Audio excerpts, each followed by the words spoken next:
कर्पूरगौरं करुणावतारं संसारसारं भुजगेन्द्रहारं सदा वसन्तं हृदयारविन्दे भवं भवानी सहितं नमामि। महाशिवरात्रि के आज शुभ अवसर पर आज हम लोग महाशिवरात्रि व्रत की महिमा के बारे में श्रवण करेंगे कि अनजान में शिवरात्रि व्रत करने पर भगवान शिव ने एक भील पर अपनी अद्भुत कृपा की। शिव महापुराण में श्री सूत जी ऋषियों से कहते हैं कि एक वन में एक भील निषाद रहता था, जिसका बहुत बड़ा कुटुंब था तथा वह बलवान और क्रूर स्वभाव का होने के साथ ही क्रूरतापूर्वक कर्म में ही तत्पर रहता था। वह प्रतिदिन वन में जाकर मृगों को मारता और वहीं रहकर नाना प्रकार की चोरियां करता था। उसने बचपन से कभी कोई शुभ कर्म नहीं किया, कभी कोई अच्छा काम नहीं किया। इस प्रकार वन में रहते हुए उस दुरात्मा भील का बहुत समय जीवन का बीत गया। तदंतर एक दिन बड़ी सुंदर एवं शुभकारक शिवरात्रि आई, किंतु वह भील घने जंगल में निवास करने वाला था, इसलिए उस व्रत को वह नहीं जानता था।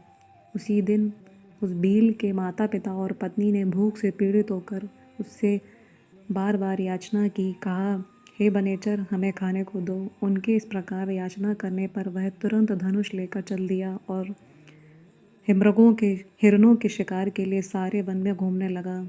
दैव योग से उस दिन उसे कुछ भी नहीं मिला और सूर्य अस्त हो गया। इससे उसको बड़ा दुख हुआ। वह सोचने लगा, अब मैं क्या करूं, कहाँ जाऊं? आज तो कुछ नहीं मिला। घर में जो बच्चे हैं तथा जो माता पिता हैं, पत्नी हैं, उनके क्या दशा हो रही होगी भूख से। इस प्रकार वह बड़ी चिंता में था। ऐसा सोचकर वह व्याध एक जलाशय के एक तालाब के समीप किनारे पहुंचता है और पानी में उतरने का घाट था, वहां जाकर खड़ा हो जाता है। वह मन ही मन यह सोचता है कि यहाँ कोई ना कोई जीव तो पानी पीने के लिए अवश्य ही आएगा और जब वह आएगा तो मैं उसे मारकर प्रसन्नतापूर्वक घर को जाऊंगा। ऐसा निश्चय करके वह भील निषाद एक बेल के पेड़ पर चढ़ जाता है। उसके मन में केवल यही चिंता होती है कि कब कोई जीव आए और कब मैं उसे मारूंगा। वह अपने साथ एक जल का पात्र भी ले जाता है और पेड़ पर बैठ जाता है। इस प्रकार प्रतीक्षा में भूख प्यास से पीड़ित हो वह बैठा रहा। उस रात के पहले प्रहर में एक प्यासी हिरनी वहाँ आई, जो चकित होकर इधर उधर दौड़ रही थी पानी की तलाश में। जब मृगी ने व्याध को देखा नहीं था और वह सिर्फ अपना जल पी रही थी, तो उसने देखा कि व्याध जो है ऊपर से धनुष और बाण लिए संधान कर रहा है मुझे मारने के लिए। ऐसा करते हुए जब उसने देखा तो उस समय जब वह बाण से मारने के लिए संधान कर रहा था, तो उसके हाथ के धक्के से थोड़ा सा जल और विल पत्र नीचे गिर पड़े।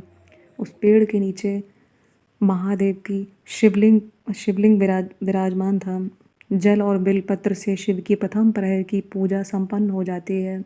उस पूजा के महिमा से उस व्याध का बहुत सा पाप तत्काल ही नष्ट हो जाता है। वहाँ होने वाली खड़खड़ाहट की आवाज़ को सुनकर हिरनी ने अब भय से ऊपर देखा।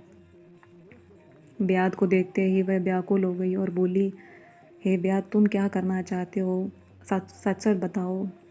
तब व्याध ने बड़ा ही कठोर वचन बोलते हुए कहा कि मैं तुम्हें मारकर अपने घर को जाऊंगा और फिर उनकी भूख की तृप्ति करूंगा।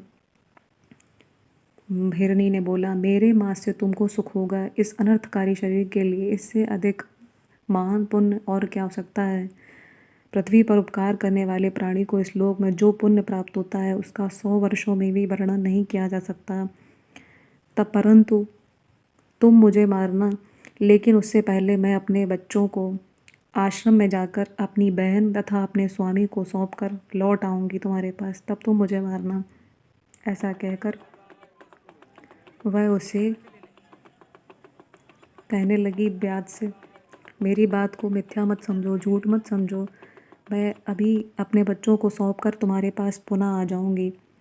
सत्य से ही धरती टिकी है, सत्य से ही समुद्र अपनी मर्यादा में है। ऐसा कहकर अपना आश्रम में अपने बच्चों के पास चली जाती है। तब दूसरी मृगी अपनी बहन को खोजते हुए वन में पानी पीने उसी तालाब के किनारे आ जाती है जहाँ पर व्याध बिल्व वृक्ष के ऊपर बैठा हुआ था। फिर से वह बाण तरकस से खींचता है हिरणी को मारने के लिए, और फिर से उसके हाथ के लग जाने से भगवान शिव के ऊपर जल और बिलपत्र गिर जाता है। उसके द्वारा महात्मा शंभू की दूसरे पैर की पूजा संपन्न हो गई। यद्यपि वह अनजाने में हुई थी, फिर भी वह व्याध के लिए सुखदायिनी ही थी। मृगी ने उसे बाण खींचते हुए देखा और उससे कहा, हे बनेचर, यह क्या करते हो? व्याध ने पूर्ववत पहले की तरह उत्तर दिया कि मैं अपने कुटुंब के लिए जो भूख से तड़प रहा है उसके लिए मैं भोजन की तुम्हें मारकर उनकी भोजन की तृप्ति करूँगा। मृगी ने से ऐसा व्याध ने कहा। तब मृगी ने कहा कि उसे सत्य की शपथ देते हुए कि मैं आश्रम में जाकर पुनः उस बच्चों को उसके पिता के पास सौंप कर आती हूँ, और उन्हें द्वारा जब मैं लौट कर आऊँ तब तुम मुझे मार कर जो है अपने कुटुंब को खिला देना। ऐसा कहकर वह मृगी वहाँ से चली जाती है। कुछ देर बाद वहाँ पर एक वन में एक हिरन आता है, और वह हिरन को देखते ही व्याध खुश हो जाता है और उसको मारने के लिए तुरंत ही बाण तरकश से निकालता है। ऐसा करते समय उसके प्रारब्ध बस उसके हाथ से पुनः जल और बिलपत्र शिवलिंग पर गिर जाते हैं। उसके उस सौभाग्य से भगवान शिव की तीसरे पहर की पूजा संपन्न हो जाती है। इस तरह भगवान ने उस पर अपनी दया दिखाई। पत्तों के गिरने का शब्द सुनकर मृग ने व्याध की ओर देखा और पूछा, क्या करते हो? व्याध ने उत्तर दिया, मैं अपने कुटुंब को भोजन देने के लिए तुम्हारा वध करूँगा। तब हिरन ने भी कहा, मैं धन्य हूँ, मेरा हृष्ट पुष्ट होना सफल हो गया, क्योंकि मेरे शरीर से आप लोगों की तृप्ति हो जाएगी। जिसका शरीर परोपकार के काम में नहीं आता उसका सब कुछ व्यर्थ चला जाता है। परंतु मैं पहले जाकर अपने बच्चों को उनकी माता के पास सुरक्षित छोड़ आता हूँ। उसके बाद मैं जब वापस आऊँगा तो मैं भगवान की शपथ कर वो कहता है कि मैं फिर से जब आऊँ लौट कर तब तुम मुझे मारकर अपने कुटुंब के लिए भोजन ले जाना। ऐसा कहकर हिरन को व्याध छोड़ देता है और वह पुनः आश्रम को लौट जाता है। जब तीनों लोग आपस में मिलते हैं तो एक ही परिवार के तीनों लोग अपने अपने जो भी मार्ग में घटना घटी, वह जो प्रसंग हुआ वो सब बताते हैं। अब तो तीनों को ही सत्य का पालन करने के लिए व्याध के पास जाना पड़ता है। जब वो तीनों लोग जाने लग तब उनके बच्चे भी उनके साथ साथ उनके पीछे पीछे चले जाते हैं। व्याध उन सबको आता हुआ देखकर बहुत खुश होता है और अपने बाण को तरकस से खींचता है।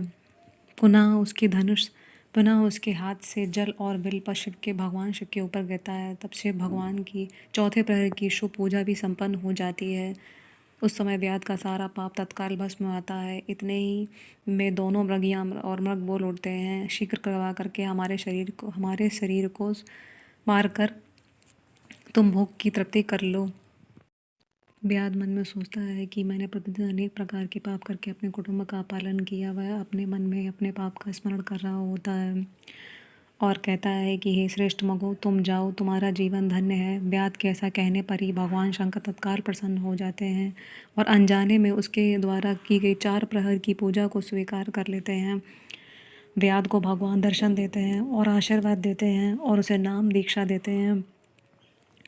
इससे उसका वह तत्काल ही जीवन मुक्त हो जाता है, उसके सारे पाप खत्म हो जाते हैं। भगवान शिव उससे कहते हैं कि अब तुम श्रृंगवेरपुर में जाकर रहो।